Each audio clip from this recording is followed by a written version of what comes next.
भारत के सभी राजनेताओं, स्वामियों, धर्मगुरुओं और शंकराचार्यों को मुसलमान धर्म के प्रवक्ता डॉक्टर जाकिर नायक की खुली चुनौती। ये चैलेंज है, कोई भी शख्स हिंदुस्तान में हो, मिनिस्टर हों दो, कोई भी स्वामी हों दो, कोई भी शंकराचार्य हों दो, इंशाल्लाह मैं तालिबे इल्म हूँ इस्लाम और दीगर मज़हब का। मैं तस्लीम करता हूँ कि डिबेट होना चाहिए, मैं उनसे डिस्कशन करता हूँ। अगर मुझे गलत साबित करो, मैं बदलने को तैयार हूँ। ये मुसलमान की ज़बान है, हम जब ज़बान देते हैं उसका पालन करते हैं। तो आपने जैसा भी इस वीडियो के माध्यम से देखा, तो आपको भी मैं एक और वीडियो के माध्यम से दिखाना चाहता हूँ कि सच क्या है और झूठ क्या। चलिए आइए देखते हैं। और जब यो कौन से बिल में जाकर पढ़ रहा था, यो शिवांश द्विवेदी और इसका गुरु, और एक भी चर्चा में आगे नहीं आया।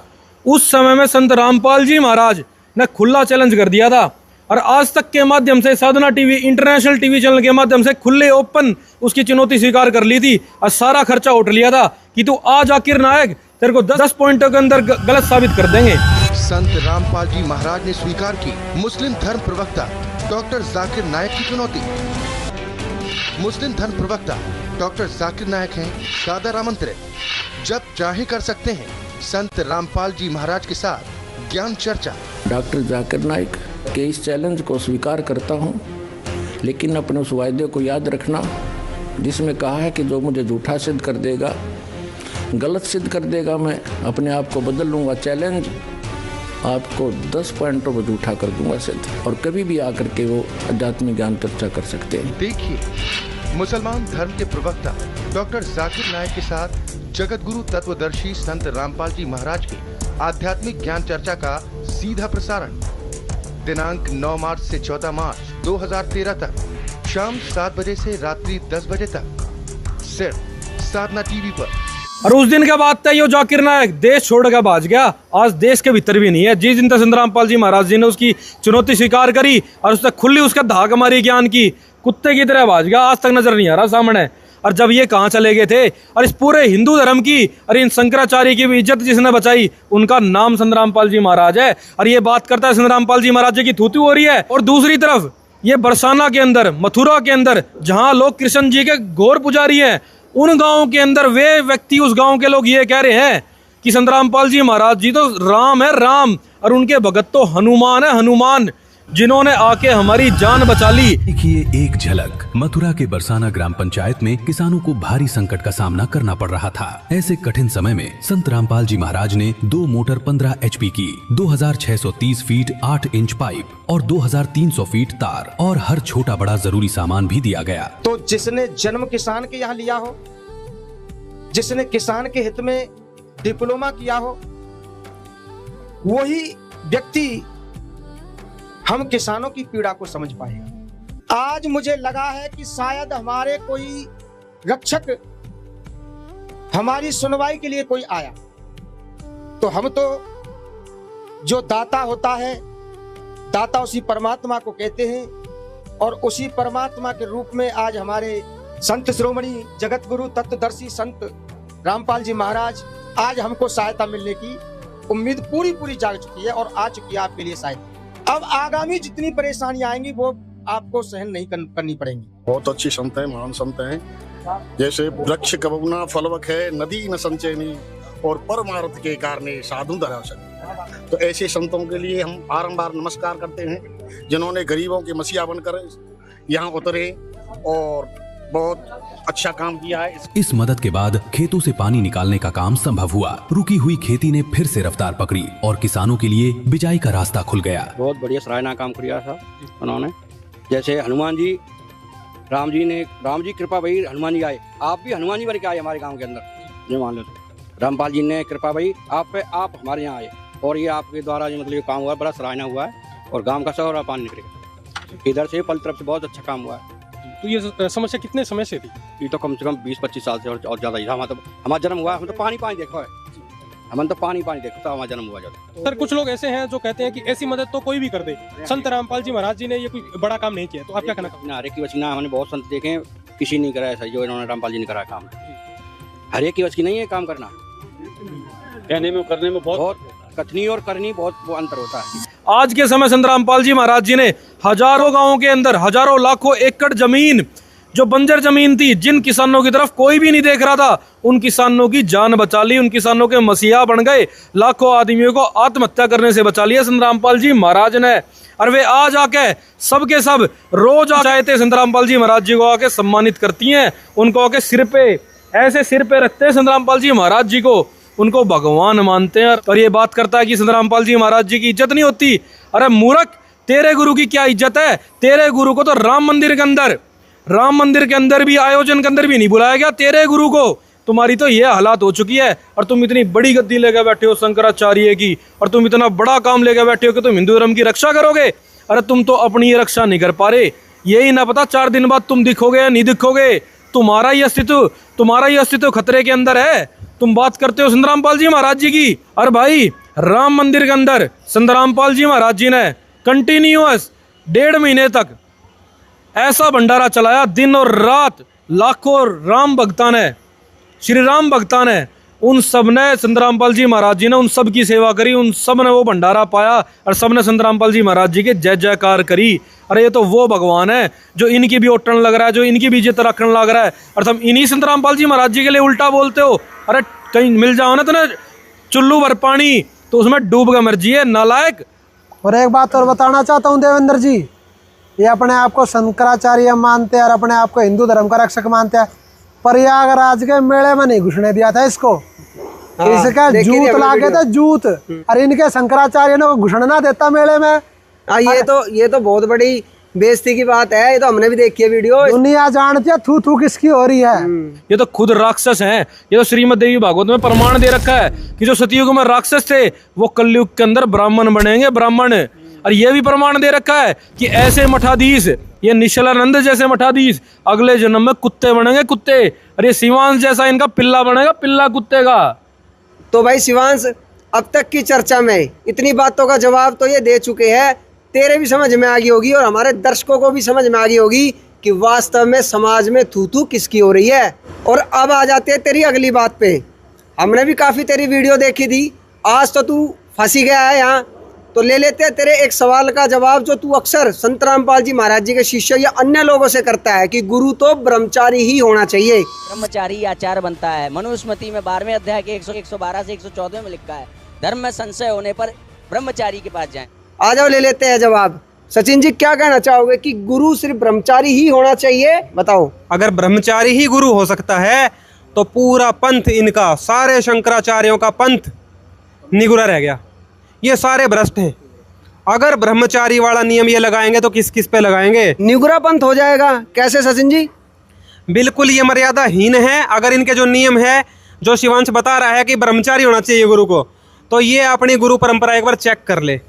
इसका वीडियो देखा मैंने फ़ोन में, इसमें लगा देना ये फ़ोटो। जब भी ये वीडियो बनाता है सबसे पहले ये फ़ोटो लगाता है। ये देखो इसमें क्या बताया है कि सतयुग का गुरु कौन है?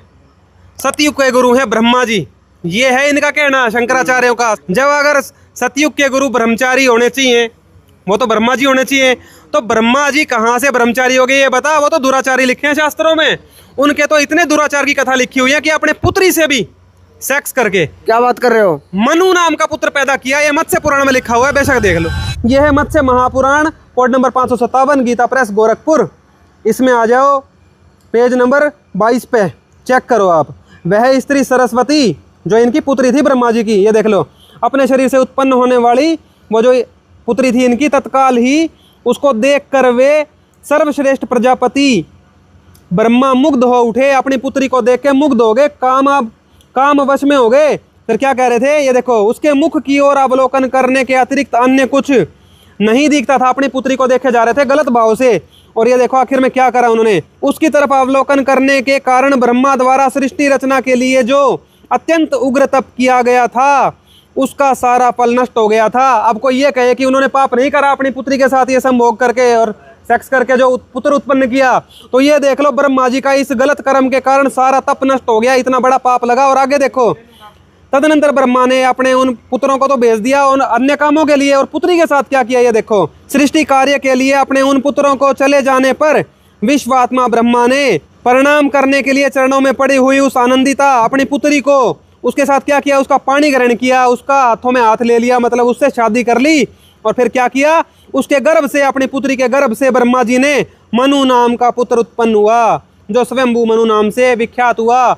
मनु को पैदा किया अपनी पुत्री से गलत काम करके ब्रह्मा जी ने। तो देख लिया देवेंद्र जी आपने, ये मत्स्य महापुराण की कथा कहती है कि ब्रह्मा जी ने अपनी पुत्री से सेक्स करके मनु नाम का पुत्र उत्पन्न कर दिया।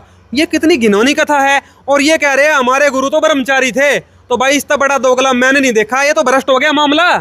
इनका सबसे पहला गुरु ही भ्रष्ट हो गया तो पूरा मार्ग ही भ्रष्ट हो गया, दिग्भ्रष्ट हो गया, ये गुरु विहीन हो गया। ऐसे तो किसी आम शिष्टाचारी का आदमी के भी लक्षण ना होते जैसे इनके सतयुग के गुरु के हैं।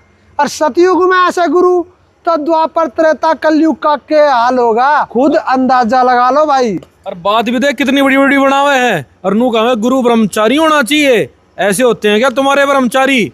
और ये तेरा ब्रह्मा, इसका तो यही ना पता, इसकी ठुट्टी कहाँ चल पड़े तेरे इस ब्रह्मचारी गुरु की। और फिर बात बढ़ावे कि गुरु ब्रह्मचारी होना चाहिए। अरे एक और बात बताऊंगा देवेंद्र जी। हाँ जी। जो इसने मनु पैदा करा, अपने सारे शोक और कुकर्म इसने मनु तक ज्ञान दे दिया। मनु समर्थी उसने खोलेंगे अगली वीडियो में क्या दिया इसका। शिवांश नारायण, तेरा पहला गुरु ब्रह्मचारी तो हो गया फैल। जो प्रमाण हमने देखा, तेरी जो परंपरा है वो दुराचारी की होगी। गलती से तूने ब्रह्मचारी सुन लिया होगा, जैसे तूने गलती कर दी संत रामपाल जी महाराज जी के चैलेंज का अधूरा सुन के। अब ये एक बात और कहता है अक्सर संत रामपाल जी महाराज जी के शिष्यों को कि जो ज्ञान है ना वो परंपरा प्राप्त आचार्य से लेना चाहिए। परंपरा से प्राप्त होने वाला ज्ञान प्रमाणिक कहा गया है। तो क्या कहना चाहोगे सचिन जी, परंपरा प्राप्त आचार्य यानी इनके ब्रह्मा जी को कितना ज्ञान था? इनके ब्रह्मा जी का ज्ञान का लेवल दिखा देते हैं। ब्रह्मा जी को तो ये भी नहीं पता भगवान कौन है, अपना ही नहीं पता भगवान का, तो उनको तब पता चलेगा। देखो अच्छा जी, ये भी प्रमाण है भाई। मतलब पूरा प्रमाण दिखाओगे? और उसी पुराण में है जो वो अपने साथ रख कर बैठा है ना वीडियो में, उसी पुराण में है, पर उसने पढ़ने में ना आए कभी। अब चेक कीजिएगा, पवित्र श्रीमद देवी भागवत महापुराण संक्षिप्त है, 1133 कोड है और ये गीता प्रेस गोरखपुर की है। इसमें आ जाओ पेज नंबर 130 के ऊपर, यहाँ पे चेक करो। नारद जी ने सवाल किया ब्रह्मा जी से जाके ब्रह्मांड के और सृष्टि के भगवान के बारे में। ये देखो क्या सवाल थे। नारद जी कहते हैं, नारद जी जाके पूछ रहे हैं अपने पिताजी से, पिताजी यह संपूर्ण ब्रह्मांड कहाँ से उत्पन्न हुआ है, किसने बनाया है, किसने रचना करी? और देखो क्या पूछ रहे हैं, सच्ची बात बताने की कृपा करें, किन देवता की पूजा करनी चाहिए तथा कौन देवता सबसे बड़े एवं सर्वसमर्थ हैं, सबसे बड़ा भगवान कौन है, किसकी भक्ति करनी चाहिए? अब ब्रह्मा जी का उत्तर देखना आप, कहाँ ज्ञान है इनको। ब्रह्मा जी ने कहा, बेटा मैं इस प्रश्न का क्या उत्तर दूं, यह प्रश्न बड़ा ही जटिल है। जिसके पास उत्तर होता है उसके लिए जटिल नहीं होता। ब्रह्मा जी के पास जवाब ही नहीं था, भगवान कौन है, किसकी भक्ति करें। वो कहते हैं इस संसार में कोई भी रागी पुरुष ऐसा नहीं है जिसे यह रहस्य विदित हो। कह रहे हैं ऐसा कोई आदमी मैं नहीं जानता जिसने भगवान के बारे में पता हो। और ब्रह्मा जी अपने लेवल का ज्ञान दे रहे हैं, वो भी देखो। पूर्व काल में सर्वत्र जल ही जल था, स्थावर जंगम जितने भी प्राणी हैं इनमें कोई भी नहीं थे। तब कमल से मेरी उत्पत्ति हुई, उस समय मुझे सूर्य चंद्रमा वृक्ष तथा पर्वत कोई भी दिखाई नहीं पड़े। मैं कमल की कर्णिका पर बैठकर विचार करने लगा, इस अगाध जल में मैं कैसे उत्पन्न हो गया, कौन मेरा रक्षक है तथा इस प्रलय काल में सृष्टि एवं संहार करने वाले कौन विशिष्ट पुरुष हैं। ब्रह्मा जी को सृष्टि का और भगवान का कोई ज्ञान नहीं स्पष्ट हो गया। तो भाई इस पवित्र पुराण ने इतने सारे कॉन्सेप्ट क्लियर कर दिए। ब्रह्मा जी ये कह रहे हैं कि मुझे भी, विष्णु जी को भी, शंकर जी को भी, इनको भी भगवान का ज्ञान नहीं है और हम ऐसे किसी पुरुष को भी नहीं जानते जिसको भगवान का ज्ञान हो। तो भगवान तो बहुत ऊपर की बात है भाई, ये भगवान तो है ही नहीं, ये गुरु भी नहीं है। गुरु होते तो ज्ञान तो देते सच्चा, ये ज्ञान भी नहीं दे पा रहे और ये ब्रह्मचारी भी नहीं है। शिवांश तू तो भाई कतिय निकम्मा आदमी है, तो किसको गुरु मान रहा है, किसको भगवान, कुछ नहीं पता तुम्हें। क्या ब्रह्मचारी होता है ये दुराचार करने वाले देवताओं को तुमने ब्रह्मचारी बता रखा है, कहाँ अकल है तुम्हारी। तो निखिल जी क्या कहना चाहोगे इस बारे में? ब्रह्मचारी फैल कर दिया, दुराचारी बता दिया, ब्रह्मा तो साफ नाट गया, मना ज्ञान ही ना है परमात्मा का, सृष्टि कैसे रची, क्या कहोगे? बात इतनी बड़ी बड़ी बनाते हैं कि हमारा तो परंपरागत ज्ञान है। अरे ब्रह्मा जी के हालात तो देखो। अरे ब्रह्मा जी ने तो सेक्स का ज्ञान है सारा का सारा, अपनी बेटी है नहीं बख्शी, अपनी बेटी के साथ ये सब कुकर्म कर दिया। आज के समय दुनिया भर की ऐसी न्यूज आती है, मंदिरों के अंदर ये पता नहीं कितने पुजारी और ये कर्मकांडी ब्राह्मण काम वासना से भरे हुए, पता नहीं ये कितने ज्यादा ऐसे ऐसे गलत काम करने लग रहे हैं, पता नहीं कितनी ऐसी खबरें आती हैं। अब इसको आप क्या मानोगे? ये ब्रह्मचारी है, ये तो दुराचारी है, दुराचारी। युवराज जी क्या कहोगे? देखो जी, सबसे बड़ी बात तो ये है, ना तो इनके गुरु ब्रह्मचारी और ना ही इनके गुरु को ज्ञान। और दूसरी बात ये कहना चाहूंगा, ना ही ये समाज को सुधार सकते हैं। देश के चारों कोनों में शंकराचार्यों के मठ और इनका राज था, ठीक है, जब ये कुछ नहीं कर पाए और संत रामपाल जी महाराज ने मात्र 30 सालों में पूरा भारत बदल दिया। दुनिया जय जयकार कर रही है संत रामपाल जी महाराज का, ये तो देख ही रहे हम भी। ठीक है, तो कहना चाहूंगा, क्यों पड़े हो चक्कर में, कोई नहीं है टक्कर में, समझ गया। संत रामपाल जी महाराज जी का ज्ञान आज शिखर के अंदर है। इसी से समझ लेना चाहिए कि संत रामपाल जी महाराज कौन है। अब आगे बढ़ते हैं और सवालों पर। अब बात कर लेते हैं इनके अगले गुरु की, इन्हीं की परंपरा में। तो क्या कहना चाहोगे सचिन जी? भाई सतयुग की तो बात हो गई पूरी। अब ये भी कह सकते हैं सतयुग में तो चलो हमारे गुरु फैल हो गए, ना उनको ज्ञान था ना वो ब्रह्मचारी थे। चलो मान लिया हमने कि सतयुग के गुरु तो कर दिए थे हमने फैल, प्रमाण भी दिखा दिए।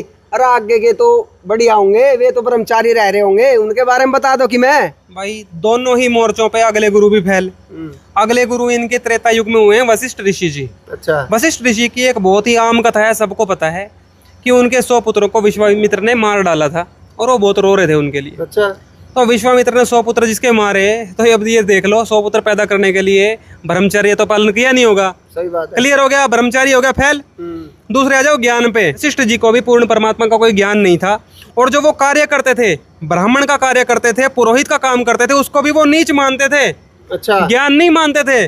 उनका जो ज्ञान का लेवल था वो तो आप चेक कर लो, वो खुद बता रहे हैं कि पुरोहित कर्म बहुत मंदा है, इसकी वेद शास्त्रों में निंदा है, और उसी काम को वो करते थे। ये देख लो प्रमाण। अयोध्या के राजा और श्री रामचंद्र जी के पिता राजा दशरथ जी के कुल गुरु यानी पुरोहित थे ऋषि वशिष्ठ जी।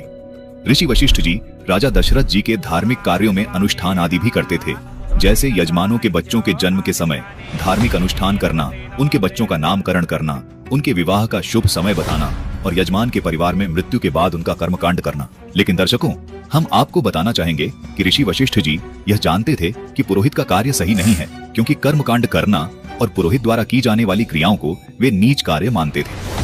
आइए हम आपको इसके प्रमाण दिखाते हैं। रामचरितमानस उत्तरकांड दोहा 47 की चौपाई 3 देखिए, यहाँ लिखा है, महिमा अमिति वेद नहीं जाना, मैं कही भांति कहूँ भगवाना, उपरोहित्य कर्म अति मंदा, वेद पुराण सुमृति कर निंदा। हे भगवान, आपकी महिमा की सीमा नहीं है, उसे वेद भी नहीं जानते, फिर मैं किस प्रकार कह सकता हूँ। पुरोहिती का कर्म पेशा बहुत ही नीचा है, वेद पुराण और स्मृति सभी इसकी निंदा करते हैं। दर्शकों, रामचरितमानस की इस चौपाई से स्पष्ट है कि वशिष्ठ ऋषि जी ये पुरोहित का कार्य नहीं करना चाहते थे, लेकिन श्री वशिष्ठ ऋषि जी के पिता श्री ब्रह्मा जी ने वशिष्ठ ऋषि को अपनी अज्ञानतावश इस कार्य को करने के लिए राजी किया। तो देख लिया आपने इस वीडियो में, वशिष्ठ जी इस काम को, इस पुरोहित कर्म को, जो ब्राह्मण कर्मकांडी वो बन गए थे, इसको मंदा कर्म मतलब कि बहुत ही नीच कर्म मानते थे। पर ब्रह्मा जी ने फिर भी प्रेशर देके कहा तू यही धंधा कर भाई। अगले इनके गुरु, अगले भी ले लो, द्वापर युग आ गया। द्वापर युग में भी इनके गुरु ऐसे ही थे। द्वापर युग में इनके गुरु बताए गए व्यास जी, ये देख लो इनके फोटो में लिखा हुआ है पूरा। तो वेद व्यास जी की आप बात ले लो। अब वेद व्यास जी के पुत्र थे सुखदेव, जो उनकी पत्नी से पैदा हुए थे। तो वो कहाँ के ब्रह्मचारी हुए, उन्होंने भी शादी की और बच्चा पैदा किया, सब जानते हैं सुखदेव ऋषि जी की कथा। तो भाई ब्रह्मचारी वाला यहाँ भी फैल द्वापर युग में। अब आ जाओ ज्ञान पे। आपको देवी भागवत पुराण में थोड़ा सा प्रकरण दिखाते हैं, जिसमें व्यास जी का ब्रह्मचर्य भी खंड है, वो भी दिख जाएगा आपको, और ज्ञान भी इनको भगवान का नहीं था, वो भी दिख जाएगा। शिवांश नारायण और हमारे दर्शकों को कहना चाहूंगा, बड़े ध्यान से देखना, एक एक करके तुम्हारे ज्ञान की परतें हटती जा रही है। अब व्यास जी के ज्ञान का लेवल और उनके ब्रह्मचर्य का लेवल चेक कीजिए देवेंद्र जी। ये है पवित्र Shrimad Devi Bhagavat Mahapuran, code number 1133, Gita Press Gorakhpur की है ये बुक। इसमें आ जाओ, पहले स्कंद में ही दिया हुआ है। ये व्यास जी के वचन देख लो आप, पेज नंबर 44 पे, बिल्कुल क्लियर हो जाएगा आपको कैसे थे इनके गुरु। ये देखो, व्यास जी ने कहा, सुना गया है कि पुत्रहीन की गति नहीं होती और मानसिक सुख भी उसे सुलभ नहीं हो सकता। किसने बहका दिया इनको? आगे देखो, इसीलिए मैं बहुत दुखी हूँ और यह चिंता मुझे बार बार बेचैन किए डालती है। अब मैं मनोरथ पूर्ण करने वाले किस देवता की उपासना करूं? इनको पता ही नहीं कौन से भगवान की भक्ति करनी है। इस विचारधारा में गोते खा रहा हूं। और देखो आगे नारद जी से क्या पूछते हैं, शीघ्र ही बताने की कृपा कीजिए कि मैं किन देवता के शरण में जाऊं जो मुझे पुत्र दे सके। ये तो पुत्र प्राप्ति के लिए घूम रहे थे। भगवान से तेरा द्वापर वाला गुरु ब्रह्मचारी जिसको तू बता रहा, वो विफल हो गया ब्रह्मचारी में भी और ज्ञान में भी। ना तो उसको भगवान का ज्ञान, और वो पुत्र प्राप्ति के मोह में व्याकुल होता जा रहा है। क्या कहना चाहोगे युवराज जी? देखो जी, मैं ये कहना चाहूंगा कि इसका तो स्टार्टिंग से ही खाना खराब है। ब्रह्मा जी से लेके वेद व्यास जी तक सारे ब्रह्मचारी नहीं, दुराचारी थे ब्रह्मा जी, ठीक है। वशिष्ठ जी ने 100 पुत्र पैदा कर रखे, व्यास जी तो पैदा ना होए तो वह इतना दुखी। तो ये तो इसका सिस्टम खत्म हो गया कि ये ब्रह्मचारी गुरु की परंपरा है। बिल्कुल। दूसरा, उनको भगवान का ज्ञान नहीं। तीसरा, जब वेद व्यास जी को पुत्र पैदा हुआ, सुखदेव, वेद व्यास जी के सुखदेव पुत्र थे, उनके गुरु कौन थे? राजा जनक। राजा जनक 10,000 रानियों के पति थे, गृहस्थी थे। बिल्कुल। जब सुखदेव ऋषि उड़ के विष्णु जी के लोक में गया तो उनको एंट्री नहीं मिली। दरबानों ने बोला जी यहाँ पे विष्णु जी के आदेश है, जिसका गुरु वो आ सकता है। सुखदेव ऋषि का कोई गुरु नहीं था। विष्णु जी को बुलाया गया, विष्णु जी बोले भाई ऋषि जी को क्यों नहीं आने दिया? दरबानों ने बोला जी इनका कोई गुरु नहीं है। तो विष्णु जी ने बोला कि भाई आपका गुरु नहीं है, आपने गुरु नहीं बनाया। नो नहीं जी, मेरे समान कोई है ही नहीं, मैं किसको गुरु बनाऊं? तो उन्होंने बोला कि राजा जनक को गुरु बनाओ जाके आप, जब आपको यहाँ पे एंट्री मिलेगी। तो सुखदेव जी टेंशन में आ गए कि अच्छा युवराज जी, रोकूंगा बीच में। विष्णु जी ने कहा कि भाई राजा जनक को गुरु बनाओ, वो गृहस्थी था। दर्शकों, इस पॉइंट को जरूर ध्यान रखना कि क्योंकि विष्णु जी भी इनकी परंपरा में शामिल है, और खुद विष्णु जी जब ये कह रहे हैं कि गृहस्थी राजा को तुम जाकर गुरु बनाओ, तो फिर इनकी परंपरा गलत साबित हो गई कि ब्रह्मचारी गुरु होना चाहिए। सबसे बड़ी बात तो ये है कि ये विष्णु जी को भगवान मानते हैं। विष्णु जी ब्रह्मचारी नहीं है, वो खुद गृहस्थी है। और उन्होंने तो वृंदा का भी बलात्कार करा था, ये तो छुपा ही नहीं है। तो ब्रह्मचारी तो की बात ना करे, जिसके खुद के घर शिष्य हो ना, दूसरों पे पंगे नहीं लेने चाहिए उन्हें। सही बात है। एक बात और कहना चाहूंगा, सुखदेव का बड़ा घमंड था ब्रह्मचर्य का। वो बचपन से ब्रह्मचारी था। उसने मन मन में सोचा, सुखदेव बोले ज्ञान विवेक का, कबीर साहब की वाणी है, और हमने स्त्री का मुंह नहीं देखा। राजा जनक गृहस्थी भाई, कैसे शीश नवाऊं जाई, कि कैसे मैं उनको उनके आगे झुकूं। हुए ब्रह्मचारी अपने आप को घना महान समझते हैं। तो परमात्मा ने ये वाणी बताई है कि सुखदेव ने ऐसा ऐसा सोचा। लेकिन जब सुखदेव उनकी परीक्षा लेने के लिए गया तो सुखदेव फेल हो गया। सुखदेव ने माफी मांगी, राजा जनक जी को गुरु बनाया। फिर जब ये विष्णु जी के लोक में जा पाए। देव जी तो खुद को बाल ब्रह्मचारी कहते थे। उनकी शादी का प्रमाण देखिए, उनके पुत्र और पुत्रियों का प्रमाण देखिए। यह है संक्षिप्त श्रीमद् देवी भागवत महापुराण 1133 कोड है, और ये गीता प्रेस गोरखपुर से आती है। इसमें आ जाओ प्रथम स्कंद के अंदर, पेज नंबर 86, 86 नंबर पेज। पहले इसकी बैकग्राउंड समझेंगे, पहले इस टॉपिक का बैकग्राउंड समझे हम। सुखदेव ऋषि जी को ब्रह्मचारी होने का बहुत ज्यादा घमंड था, और वो स्वर्ग में उड़ते फिरते थे। जब विष्णु जी ने उनको भेजा कि राजा जनक एक गृहस्थी के जाके चरण पकड़, वो तुझे सच्चा ज्ञान देंगे, तब भक्ति करियो, तब उनका घमंड चूर हुआ। उन्होंने भी फिर गृहस्थ जीवन को अपनाया और भक्ति करी, और उसके बाद उन्होंने भागवत जो बताई है, उस भागवत का ये सारे पाठ करते हैं पाखंडी। ये देखिए, जिनसे उनकी शादी हुई, उस सुंदरी कन्या का नाम था पीवरी, और योग पथ के पथिक होते हुए भी सुखदेव जी ने उसे अपनी पत्नी बनाया। भक्ति मार्ग में चलते थे, योग में भगवान से योग के लिए, भक्ति के लिए सुखदेव लगे हुए थे। फिर भी उन्होंने गृहस्थ जीवन को स्वीकार करके उसे अपनी पत्नी बनाया। उस कन्या से उन्हें 4 पुत्र हुए। नाम देख लो उनके, कृष्ण, गौरप्रभ, भूरी और देवश्रुत, और कीर्ति नाम की एक कन्या भी हुई थी उनकी। ये देख लो, गृहस्थ जीवन में सुखदेव जी ने भक्ति करी फिर, और ब्रह्मचर्य के घमंड में चूर, सुखदेव जी के घमंड के चूर होने के बाद गृहस्थ जीवन के प्रमाण यहाँ भी देखो। कूर्म पुराण है ये, पवित्र कूर्म पुराण 1131 कोड, गीता प्रेस गोरखपुर। इसमें आ जाओ, अध्याय 19 और श्लोक नंबर 25-26 पढ़ने हैं आपने बस। ये देखो, भगवान शंकर ही शुक नाम से द्वैपायन के पुत्र हुए। कोई एक पवित्र आत्मा जो पहले शंकर जी के पद पे थी, वो मरने के बाद शुकदेव रूप में उत्पन्न हुए थे। ये भी क्लियर हुआ। और आगे देखिए, शुकदेव के महान तपस्वी 5 पुत्र हुए, जिनके नाम थे भूरिश्रवा, प्रभु, शंभु, कृष्ण तथा 5वें गौर नाम वाले थे। साथ ही कीर्तिमती नाम की एक कन्या भी हुई। अब देख लो, विष्णु जी के कहने के बाद, और विष्णु जी जो इनके भगवान है, वो खुद गृहस्थी। उसके बाद उन्होंने राजा जनक के पास भेजा, जिनकी और तब ज्ञान प्राप्त करके सुखदेव जी ने गृहस्थ जीवन भी अपनाया और भक्ति भी करी। और देख लो, उनके पुत्र और पुत्रियों के नाम ये लिखे हुए हैं। और सबसे बड़ी बात ये कहना चाहूंगा, गीता को ये सबसे श्रेष्ठ मानते हैं ना? हाँ बिल्कुल। गीता का ज्ञान किसने दिया? कृष्ण जी ने। कृष्ण जी गृहस्थी 16,108 रानी थी, और एक्स्ट्रा मैरिटल अफेयर अलग से, और गर्लफ्रेंड्स अलग से, जैसे राधा, लाइक राधा, ठीक है। तो मामी भी थी। तो वो तो किसी नजरिए से भी ब्रह्मचारी नहीं दिखते, और जिसको ज्ञान दिया अर्जुन को, वो ब्रह्मचारी नहीं था। तो या तो तुम गीता ना साइड कर दो, और या फिर ये भूल जाओ कि ब्रह्मचारी गुरु होता है। तो भाई शिवांश, इस पॉइंट पे गौर दियो। और ये सवाल है तेरे लिए कि या तो गीता ने साइड कर दो और या फिर इस मिथ्या विचार को जो तुम समाज में फैला रहे हो ना कि भाई ब्रह्मचारी ही गुरु होना चाहिए, उसको छोड़ दो। निखिल जी क्या कहोगे इस बारे में? अब भाई ये धंधे वाले लोग हैं, इनका पुराना पेशा है धंधा करना, इनको कोई मतलब नहीं है किसी से भी। आज के समय किसी भी आदमी के पास इतना टाइम नहीं है कि इन ग्रंथों को पढ़ ले, अध्यात्म के अंदर ज़्यादा चला जाए, ज़्यादा सोच विचार कर ले। तो ये ऐसी ब्रांडिंग करते हैं कि हमारे गुरु ब्रह्मचारी, हमारी परंपरा ब्रह्मचारी, अपनी एक श्रेष्ठता दिखाने के लिए ये एक मार्केटिंग वाला आदमी है। ये तो इन्होंने ब्रांडिंग कर रखी है। अब आज आपने देखी इनकी असलियत कि ये कितने ब्रह्मचारी थे और इनकी परंपरा वाले कितने ब्रह्मचारी थे। और किसका ये नाम ऐड कर रहे हैं? कृष्ण जी का कह रहे हैं ब्रह्मचारी। अरे उनको तो जार सम्राट कहा गया है इन शास्त्रों के अंदर, ब्रह्म वैवर्त पुराण में। ये बोला जार सम्राट और रति क्रिया के कुशल पंडित। इसका मतलब समझते हैं आप? रति क्रिया के मतलब सेक्स के ज्ञानी, सेक्स के पंडित कृष्ण जी। और उसको तो ये बोल रहे हैं कि वो तो ब्रह्मचारी, हमारी ब्रह्मचारी परंपरा है। मूर्ख कहीं के। हमारे समस्त दर्शकों को कहना चाहते हैं, आपने देख लिया इस व्यक्ति का सबसे बड़ा अज्ञान संत रामपाल जी महाराज जी के शिष्यों ने उजागर कर दिया, जो ये समाज में फैलाता है कि गुरु तो ब्रह्मचारी होना चाहिए, ज्ञान तो परंपरा प्राप्त आचार्य से लेना चाहिए।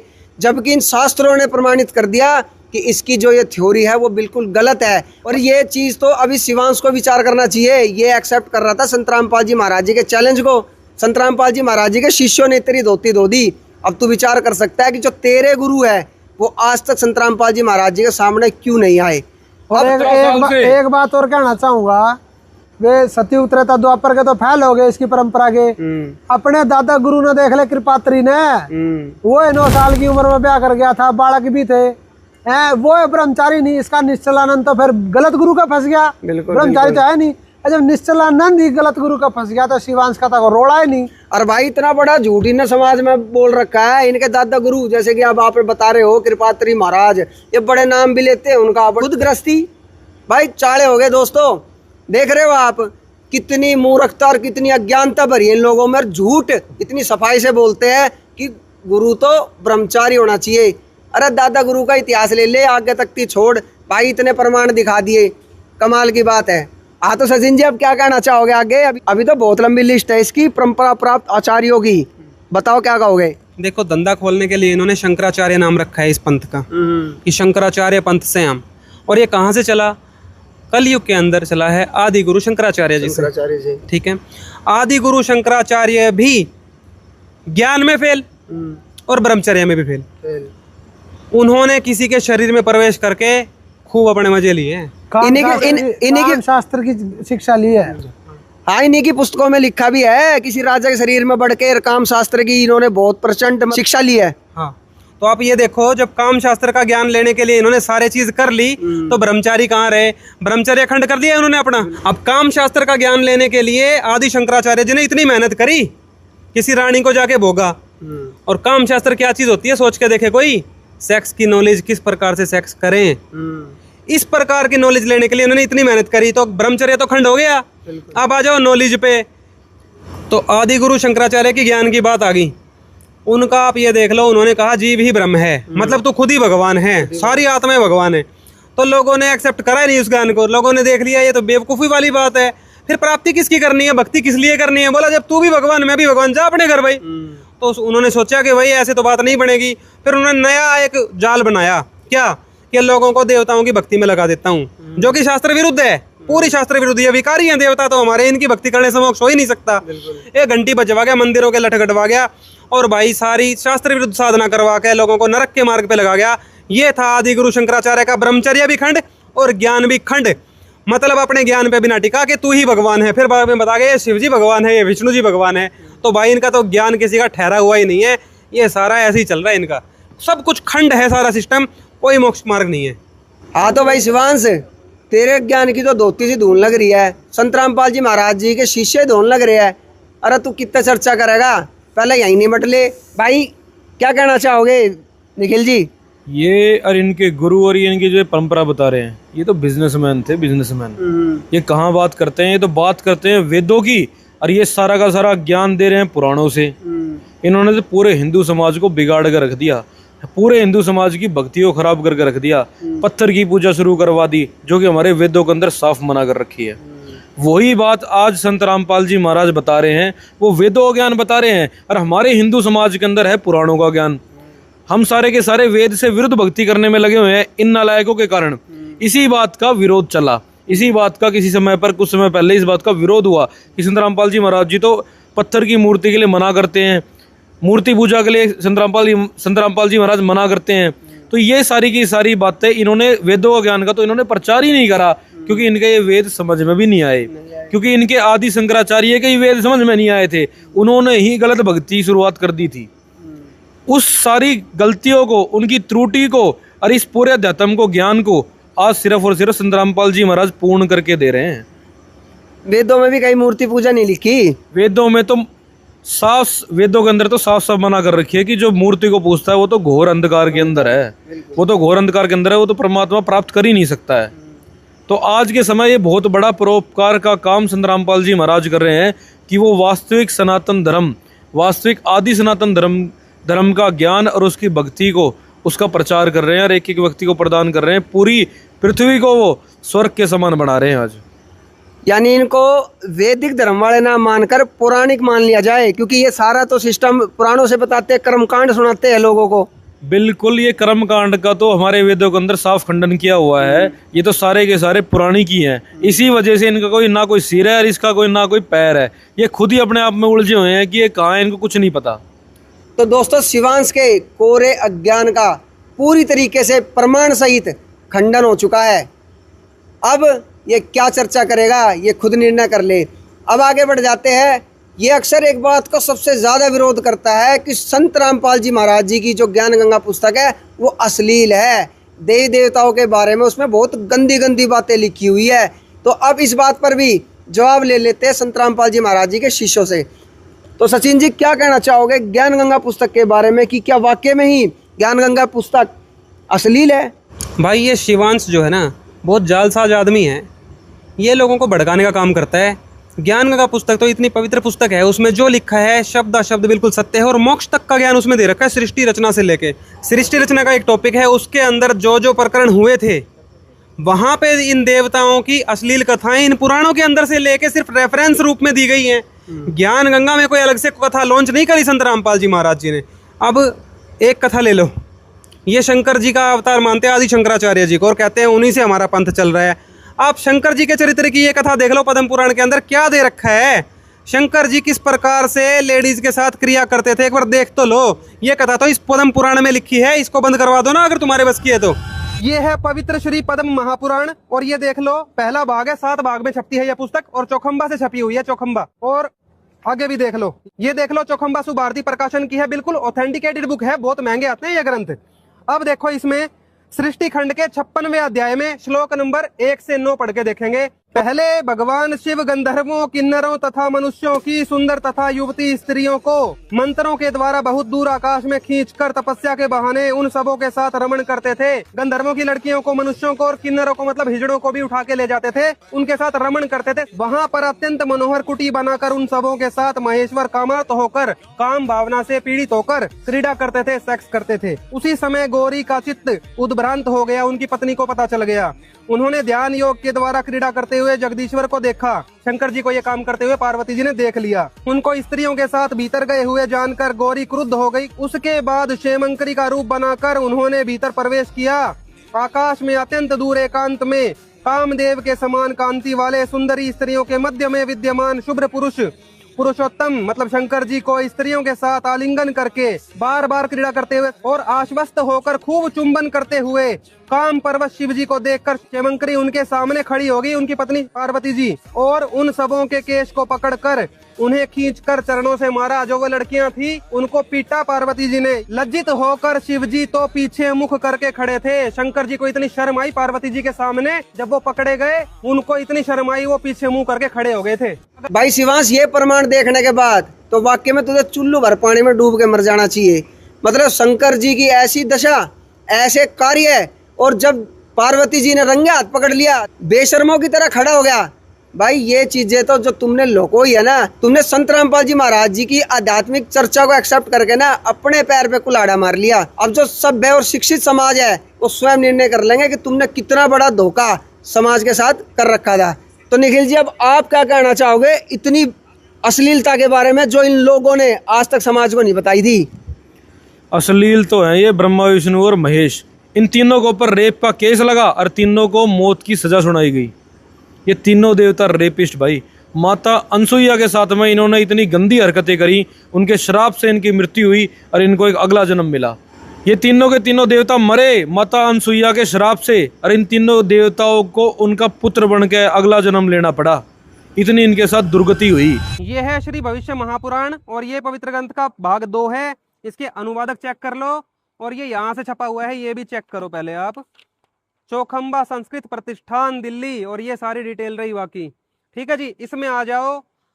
प्रतिसर्ग पर्व के अंदर अध्याय नंबर 17 और श्लोक नंबर 67 से 82 के अंदर आपको आज सिद्ध हो जाएगा कि किस प्रकार से बलात्कार के केस में, रेप के केस में ब्रह्मा विष्णु शिव तीनों भाइयों को मौत की सजा सुनाई गई थी। ये देखो आप कथा। बृहस्पति जी कहते हैं किसी समय भगवान ऋषिवर अत्रि ने पत्नी अनुसूया के साथ गंगा तट पर ब्रह्म ध्यानरत रहकर महान तप प्रारंभ किया था। वे भक्ति करते थे दोनों पति पत्नी। तब वहां ब्रह्मा विष्णु शिव अपने वाहन पर आए, तीनों भाई आए वहां पे। ये तीनों देवता अनुसूया के पास आए और आके क्या किया? पेज नंबर 660 चेक करो। अब अगला पेज। रुद्र ने अपने हाथों में लिंग पकड़ा हुआ था, ये देख लो। अपने गुप्तांग अपने मूत्रेंद्री को हाथ में लेके गलत चेष्टा कर रहे थे। विष्णु उसमें रसवर्धन कर रहे थे। कितनी शर्मनाक हरकत है, देख लो। ब्रह्मा काम के कारण अनुसूया के वश में प्रतीत हो रहे थे। ब्रह्मा जी भी काम के कारण फैल हो गए, तीनों भाई यहाँ पे देख लो देवी के सामने। तब ये देवता अनुसूया से बारंबार कह रहे थे, हे मद घूर्णिते, हमें रति प्रदान करे, सेक्स करो हमारे साथ, तीनों के साथ एक साथ, अन्यथा हमारे प्राण निकल जाएंगे, वरना हम मर जाएंगे। पतिव्रता अनुसूया ने उनका अशुभ वचन सुनकर भी उन देवगण के कोप के भय से भयभीत होकर कुछ नहीं कहा। पहले तो कुछ भी नहीं बोली। तब उन माया मुग्ध देवताओं ने उसे पकड़कर बलात् मैथुन का प्रयास किया, रेप करने का ट्राई किया। तीनों भाइयों ने, तीनों देवताओं ने, ब्रह्मा विष्णु शिव ने अनुसूया देवी के साथ। आगे देखो। तब उस सती मुनि पत्नी ने क्रुद्ध होकर उन देवगण को शाप दे दिया, तुम काम मोहित भविष्य में मेरे पुत्र होंगे, मतलब मरोगे और उसके बाद मेरे पुत्र बनोगे। और ये सारे काम हुए देखो। तब अनुसूया ने उनसे कहा, तुम सब मेरे पुत्र होकर ही शाप मुक्त हो सकोगे। यह सुनकर वे देवगण अपनी शाप मुक्ति हेतु ब्रह्मा ने चंद्र रूपेण, ब्रह्मा जी मर के चंद्र रूप में आए।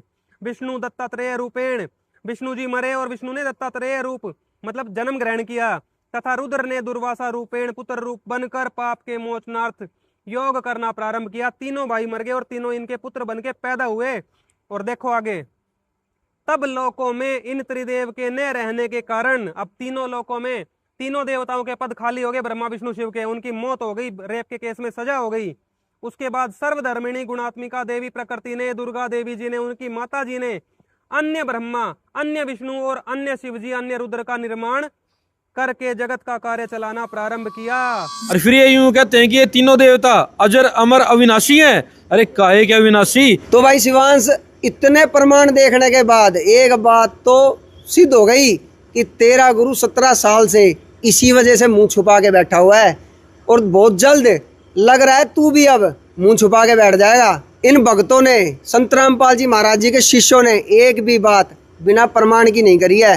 तो तेरे से भाई मेरी तरफ से पर्सनली एक सलाह है, तो एक बार फिर से विचार कर लेना कि अब भी तुझे संत रामपाल जी महाराज जी से चर्चा करनी है कि नहीं करनी है।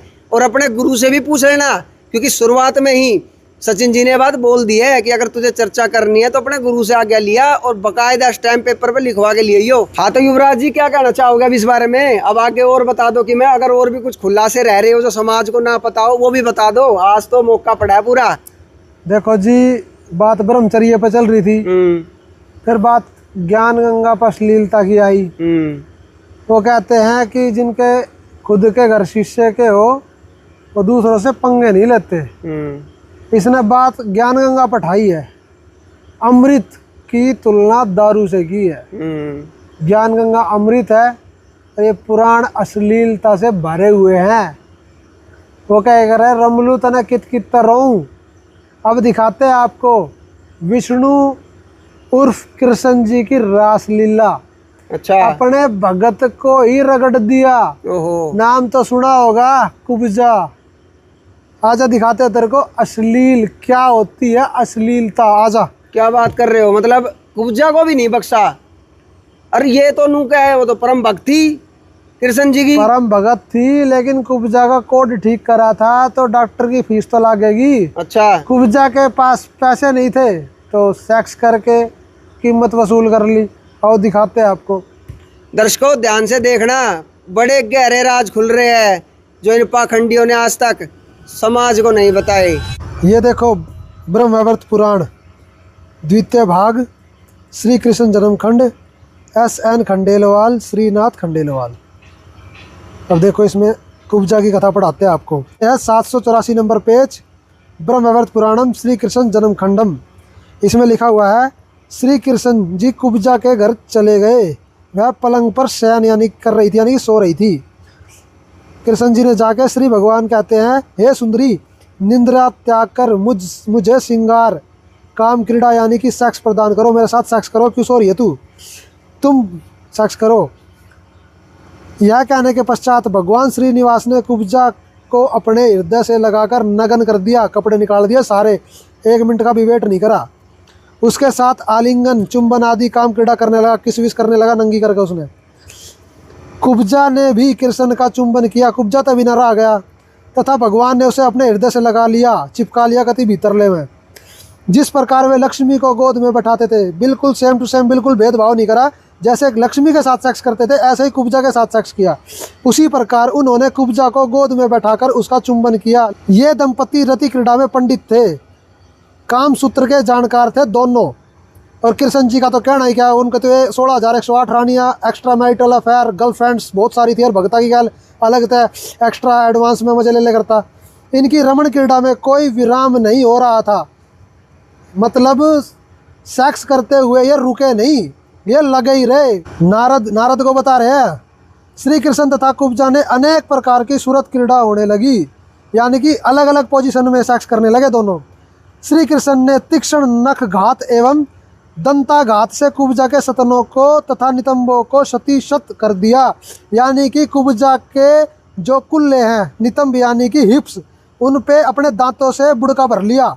और उनके सतनों यानी कि जो सतन है, उनको अपने दांतों से, अपने नखूनों से चीर फाड़ कर दिया। मतलब कति पागल हो गया था सेक्स के चक्कर में। तब इतनी सारी क्रीड़ा करने के बाद नॉन स्टॉप, तत्पश्चात कृष्ण ने रात्रि के अवसान काल में कुब्जा में वीर्य दान भी किया, वीर्य भी डाल दिया। इस संभोग सुख के कारण कुब्जा अपनी शुद्ध बुद्ध खोकर मूर्छित हो गई, मतलब बेहोश कर दी बेचारी, बदया भी ना आई इसने, जार सम्राट कृष्ण ने। तो देवेंद्र जी आपने देखा? अरे हमने क्या देखा युवराज जी, दर्शकों ने भी देख लिया। मतलब ये ब्रह्मचार्य की बात करते हैं, इनके भगवान विष्णु उर्फ कृष्ण अपने भगत के साथ इतना गंदा कर्म, मतलब दांतों से उनके हिप्स पर बुड़के भर लिए, सतन काट लिए, ये तो राक्षसों के काम होते, देवता मूर्छित है। मतलब इतना गंदा विचार, मतलब इतनी गंदी सोच के बेचारी सारी रात कर करके बेहोश कर दी सुबह हैं। ये भगवान के लक्षण हुए हैं, ये ब्रह्मचारी गुरु के लक्षण हुए हैं, आम आदमी के भी काम को, आम आदमी के भी। और ये कहता है ज्ञान गंगा अश्लील है। अरे मैं इस तरह एक बात कहना चाहता हूँ, बेटा फंसा है तू, अब दिखावेंगे तेरे कि अश्लील क्या होता है। अब तक तो थोड़ी बहुत ब्रह्मा विष्णु में इसकी इज्जत बच भी रही थी, पर तेरे जैसे नकली चेले इनकी इज्जत उगड़वा कर रहेंगे। भाई यह तो जरूरी भी है, अब तो जरूरी भी हो गया युवराज जी, क्योंकि इनने सीधा उस पुस्तक के ऊपर उंगली उठाई है जिससे आज करोड़ों, क्योंकि हम भी देख रहे हैं इस चीज को, करोड़ों लोग सतमार्ग पे आ गए हैं और आदि सनातन भक्ति करने लगे हैं। ये तो हम भी देख रहे हैं इन चीजों को। भाई ये तो अब देखो सीरीज चलनी चाहिए और आगे भी सीरीज आएगी। और भाई देखो दर्शकों, कमाल की बात नहीं होगी, ये व्यक्ति इतना बढ़ा चढ़ाकर समाज को भ्रमित कर रहा था। आपने ब्रह्मवैवर्त पुराण से ये कथा देख ली, और इस कथा के बारे में और इस शिवांश ने जो झूठ बोल रखा है उसके बारे में कमेंट सेक्शन में अपनी राय भी जरूर देना। तो आप सभी से प्रार्थना है कि इस वीडियो को ज़्यादा से ज़्यादा शेयर करें, ताकि लोगों को पता चले कि अश्लील ज्ञान गंगा नहीं, अश्लील ये पुराण है जिनमें इनके कुकर्म दिखाए गए हैं। और हमने अपनी तरफ से कुछ नहीं बोला, हमने बुराई नहीं करी इन देवी देवताओं की, ये खुद इन पुराणों में लिखी हुई है। वेद व्यास जी राइटर है। वेद व्यास जी ता गाली दे, वेद व्यास जी पे केस कर, 1-1 रुपए की भीख मांग के, बार कोड लगा के, फोटो स्टेट करवा के वेद व्यास जी पे केस कर, उनके लिखे हुए हैं। हमने कुछ नहीं बोला। ठीक है भाई, और आगे भी तैयार रहिए। तो शिवांश, इतने प्रमाण और भक्तों की बातें सुनने के बाद एक बात तो साबित हो गई कि वाकई में ही बहुत बढ़िया कर रहा है तेरा गुरु, जो 17 सालों से छुप के बैठा है, और जल्द ही तू भी छुपने वाला है। जाते जाते एक सवाल और पूछ लेते हैं निखिल जी से कि तेरे बारे में वो क्या कहना चाहते हैं, उनके क्या विचार है। निखिल जी, क्या कहोगे शिवांश के लिए? आखिरी मैसेज क्या है आपका वीडियो एंड करने से पहले? सन 2009 में भी संत रामपाल जी महाराज जी की वही बात थी और वही ज्ञान चर्चा का, शास्त्रार्थ का खुली चुनौती थी, और आज भी संत रामपाल जी महाराज जी की वही बात है, खुली चुनौती है। और वो तेरा वो भगोड़ा गुरु नाम है ना, तो कोई भी शंकराचार्य लेगा जियो। ज्ञान चर्चा और शास्त्रार्थ के लिए सदा दरवाजे खुले हैं और तेरे लिए हम बैठे हैं। तो शिवांश, सुन ली होगी तेना ढंग बात है। जब भी कोई कसर रह जाती हो तो भाई तेरे तक फिर सलाह दे रहे हैं। अपने गुरु ने पूछ लिए, अगर वो आना चाहे और ना आवे तो भाई निखिल ने कह ही दी है। बाकी बच्चे 3 शंकराचार्य उन्होंने बुला लिए। बाकी एक बार फीडबैक और ले लेते हैं थोड़ा सा सचिन जी से। सचिन जी, क्या कहोगे? भाई यो है बेशरम आदमी, ठीक है, इसको ज्ञान में इतनी बार धो लिया। फैक्टफुल सचिन पे अभी भी 1 साल के करीब हो गया हो शायद। इसने एक बार बोला था ज्ञान गंगा अश्लील है, एक मेले में जाके इसने बकवास करी थी, वहां पे झगड़ा करवाया था, वहां तो इसने भ्रमित कर लिए लोग। हमने परमात्मा की दया से फिर वीडियो बना कर डाली, सारे शास्त्र दिखा के क्या देख अश्लील कथाएं। आज तक जवाब नहीं आ लिया इसका, अब भी मुंह छुपाए बैठा है, और अब भी मुंह ही छुपाना है इसने। यार सुन, तू बोल और चाहे मत बोल, ये सारी कथाएं जो बच गई ना वे अब खुलेंगी, देखता जा बस तू खेल। युवराज जी, क्या कहोगे? यही कहूँगा, ब्रह्मा विष्णु महेश की अब तक तो इज्जत ढकरी थी, पर ये ब्रह्मा विष्णु महेश की सारे कुकर्म उगड़वा कर रहेगा, और ये सारा दोष इसका लगेगा कि ब्रह्मा विष्णु महेश के जितने भी उन्होंने कांड किए हुए हैं ये इसके ऊपर खुलेंगे। और तू ज्ञान गंगा ने अश्लील बता रहा था ना, अब तेरे जानने वाले, तेरे गुरु और तेरी ऑडियंस और तू देखेगा कि ये पुराण अश्लील है, और अश्लील है वे देवता जिनका तू नाम ले रहा है। तो भाई दर्शकों से कहना चाहेंगे, आज शिक्षित समाज है, आप निर्णय ले सकते हो। सारी बातें, सारी चीज़ फैक्ट के आधार पर और प्रमाणों के आधार पर भक्तों ने दिखा दी है। अब आप निर्णय ले सकते हो कि ये कितने बड़े अज्ञानी और झूठे थे, समाज से कितनी बड़ी बड़ी सच्चाई इन्होंने छुपा के रखी है। निर्णय अब आपको लेना है। और इस वीडियो के बारे में आपकी क्या राय है कमेंट सेक्शन में हमें ज़रूर बताएं। मिलते हैं नेक्स्ट वीडियो में, तब तक के लिए धन्यवाद। सत साहिब जी।